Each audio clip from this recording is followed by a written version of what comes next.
Alright, Filipino reaction. Okay, reaction video tayo mga kaibigan. Dito sa sinabi ni Kapitan, or dating Kapitan ng Bamban, tungkol dito kay Alice, Mayor Alice Go. Reaction video tayo mga kaibigan. Dito sa nag-trending ngayon.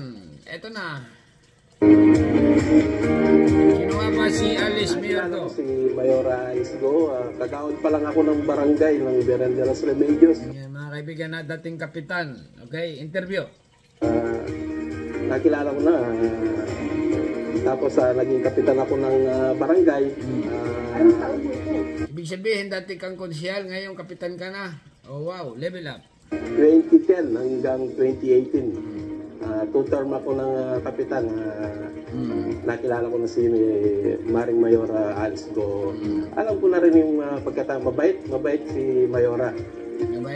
Nababalitaan ko pa nga meron daw issue sa kanya nung akong pangkapitan tungkol sa mga farmers na nasasakupan ko.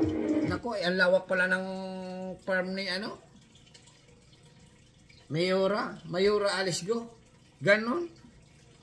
Pero ang tanong dito ng masap, si Mayor Alice Go ay Chinese ba or Filipino?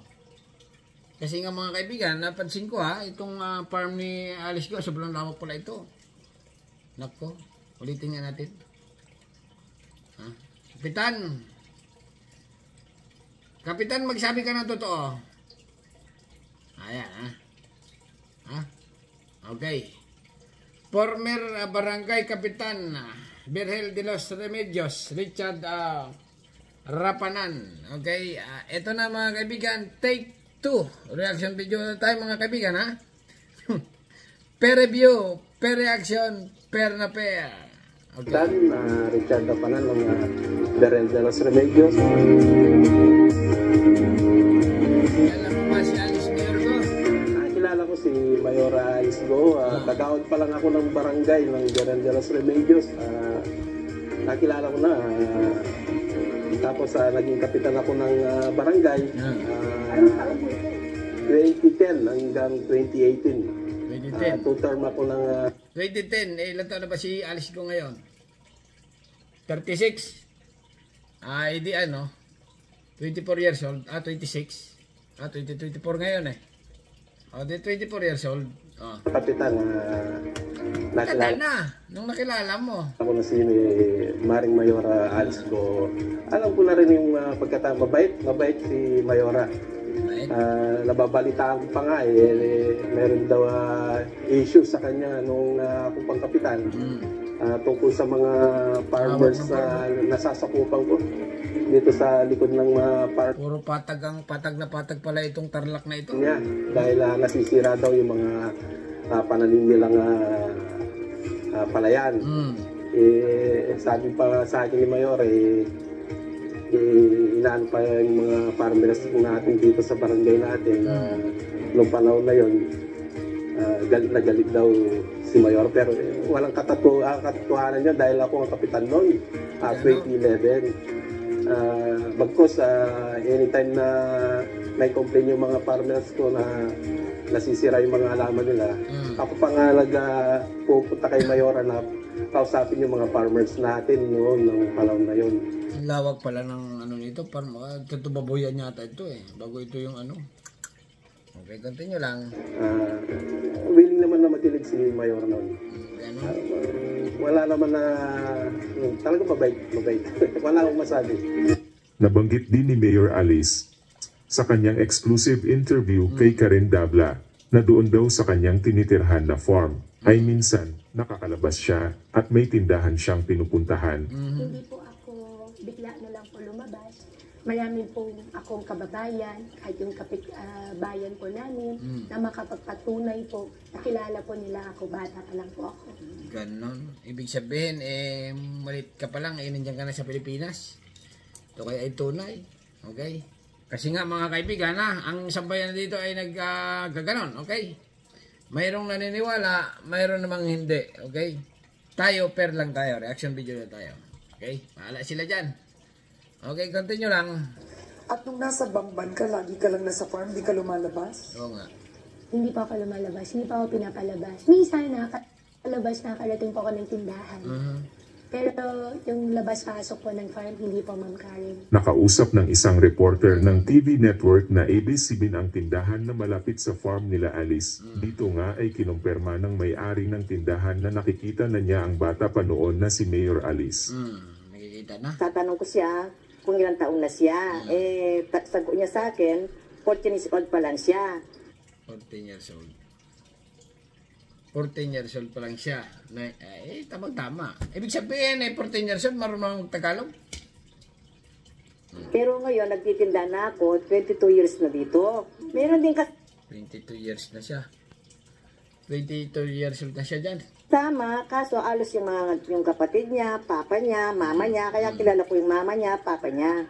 Dahil matagal ko nang kilala si Mayora, siyempre nalulungkot din. Mabait naman siya. Gano? Marami ang taga-Bamban ang nalungkot sa kinakaharap ngayong kontrobersya ng kanilang Mayora. Ano ba ito bayan ng Bamban ito? Parang ang daming iskwami. Marami ang taga-Bamban ang nalungkot sa kinakaharap ngayon. Ayan o, dikit-dikit ang bahay. Parang ano na rin pala ito. Parang iskwami. Hindi naman. Probinsya. Okay. Oh? Alam mo yung ano, parami na. Talagang dinadayo na ito ng mga Chinese Joke lang, okay? Okay, continue. Ngayon ko lang nakita itong Banban mga kaibigan, Probinsya siya, pero yung mga bahay niya, dikdikan, siksikan. Ayun, ang lawak doon, Oh, wala siyang dito lang talaga sila nagtipon-tipon. Parang pare-parehas ang bahay. Okay, continue lang. Ngayong kontrobersya ng kanilang Mayora. Isa na rito ang isang ina na may anak na PWD na sinusuportahan at tinutulungan ni Mayor Alice. Ma'am Mary Rose, kamusta po si Mayora sa Bamban? Mga taga-Bamban, mukhang Chinese lahat. Ayan, mukhang Chinese na rito Tulungan po kami ngayon sa anak ko. Simula nung baby siya hanggang ngayon, sinusuportan kami sa pang-maintenance niya. Maganda yung napagawa niya dito sa aming bayan. Malaking tulong siya na... Puti patata, masarap ito. Tikman mo. Yung crispy patata, mga kaibigan, pag bibili ka ng cheese curds, yung mga chicherya, bili nyo yung crispy patata, sarap. Ayun, naging mayor namin kasi ngayon lang nangyari to sa aming bayan. Marami siya natutulungan sa amin, marami siya sinusuportahan na tao, lalo na yung mga may sakit. Sa nangyayaring po sa kanya, ano sasabi mo sa kanya? Siyempre, masakit, lalo sa akin. Masakit na ganyan yung binabati ko sa kanya. Marami kaming taga-Bamban na nasasaktan sa nangyayari sa kanya kasi siya yung mayor na nakagawa ng ganito sa aming bayan. Lalo na ako nagme-maintenance yung anak ko. Malaking bagay yun sa amin. Paano naman yung mga kasama kong may sakit na mga bata? Siya lagi siyang nakasuporta sa amin, sa mga senior citizen, lagi niyang tinutulungan kami. Ano kaya kung mag-asawa ng pure Pinoy talaga si si Mayor Alice Go. Okay. Tapos yung asawa niya patakbuhin niya ng mayor. Di solve na ang problema niya. Di ba? Sa ngayon talaga ay questionable. Ang solusyon niya, pasawahin ng pure Pinoy at yung asawa na lang ang patakbuhin ng mayor. Hanap siya dyan, tambay, dami dyan. Anytime naman nalalapit ka sa kanya. Huwag rin yung kapwa mayor kasi questionable yon. Baka sabihin mayaman din. Tamang mahirap lang. Okay? Hindi siya magdadalawang salita na tutulungan. Alam niyo yung pagkakaiba ng mayaman sa mahirap. Ang mahirap, karamihan dyan, mga sweet lover. Okay? Hindi na karamihan dyan, hindi na laban sa asawa. Pag mahirap. Pag asweldo ng mahirap, di ba? Mahirap na asawa. Pag nag-asawa ka ng mahirap na bigay ng pira sa asawa. Kamot lang yun ng kamot. Ganun na ulo. Masunurin. Pag mayamang lalaki, nako, hingan mo ng pira yan, medyo separate ang kapirahin yung dalawa. Pero alam nila yan, okay? Ang pagkakaiba talaga ay sweet lover ang mahirap. Kahit murahin mo, mahirap mauwi. Ang mayaman, pag murahin mo yan, tulog yun sa ibang bahay. Ganon, ganyan. Okay, continue lang. Malaking pagbabago yung nangyari dito sa aming bayan ng Bamban. Simula siya yung sumipot na naging mayora dito. Mayor, nandito lang po kami sa inyo, sa likod nyo. Handa po kami sumuporta sa inyo. Bakit ganyan magsalita ang mga taga-Bamban? Kahit parang galit na mabait pa rin. Napansin ko lang, parang may mga lugar na ganyan talaga sa Pilipinas O ganyan talaga ang kuha ng mga Pinoy. Pero may ano talaga lugar na alam mo yung galit na pero ang salita ano pa rin, malumanay. Yan. Ninakawan ako ng manok niyan, ganon. Hindi. Ninakawan ako ng manok niyan, di ba sa iba? Pinasok yung bahay kagabi, di ba? Ganyan.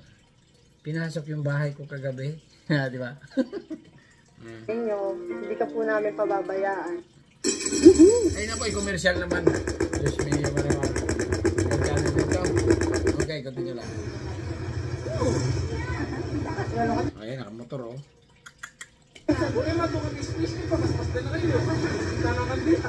Ayan ay sabi ko, oh, tinuturo niya yung tambay. Oh. Ang payo ko lang, halimbawa si, ano to, kung mag-aasawa, pumili siya ng taga-banban na rin. Huwag na taga-ibang lugar. Kasi nga, pero ngayon, kung halimbawa si Mayor Alice ay mapatunayan ng Chinese, sa tingin ko, hindi pa rin pali sa Pilipinas. Kasi nga, alam mo naman ang batas ng Pilipinas, puro hiring-hiring, wala rin naman nakakasuhan pag tumagal. Yung mga drugs, diba? Nahuhuli yan, ang lalaki. Ang may nakulong ba dyan? Wala. Kunti lang. Deport. Okay, deport. Kaya lang, deport. Malipas na ilang panahon, balik rin sa Pilipinas. Iba naman pangalan. Halimbawa si, ito nga, si Alice Go, pinadeport. Ano ba na patunayan? Ganyan-ganyan. Deport at deport. Okay. Ngayon, ang problema, nasa China na. Pag nag-asawa ng Pinoy, balik din sa Pilipinas.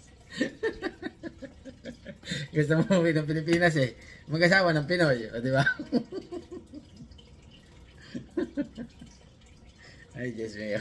Wala kang magagawa kasi may asawang Pinoy. Gusto mo umuwi ng Pilipinas, di ba?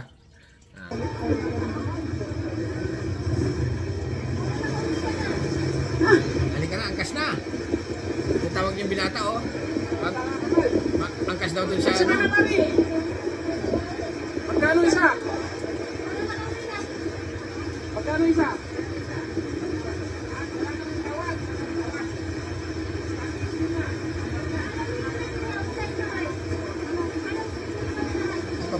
Bibili niya lahat. Yung lobo binili lahat.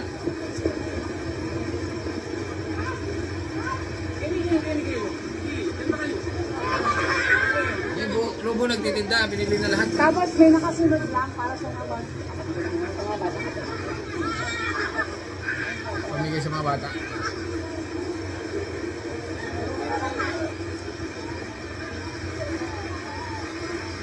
Ano pa yun? Wala na. Ito lang po, tapos yan. Nabili ng lobo. Ay, binigay sa bata. Pinakyaw yung lobo, binigay sa bata. Sa isa. Pero dito tayo, balik tayo mga kaibigan. Dito kay Kapitan, na ito na nga, ay kilala daw niya. Bata pa daw, ganun. Pero malaki na, hindi naman bata. 20 siguro, 20 years old, 24, 25. Pero ang tanong nga dito, ay bahala na kayo.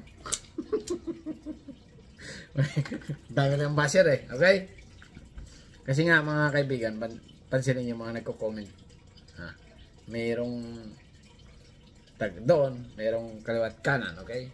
Kung sa ano ito, may BBM, may Duterte, okay? May Duterte, may Leni, okay? Kung may Leni, may Isko, ganon, di ba? Sara, ganon, ang mga tao sa Pilipinas. Kaya bahala na kayo kung anong paniniwala nyo. Ay ito ay reaction video lang. Ito na si Kapitan ay nagsalita na. For real, real na real. Okay, subscribe. Thank you, bye bye.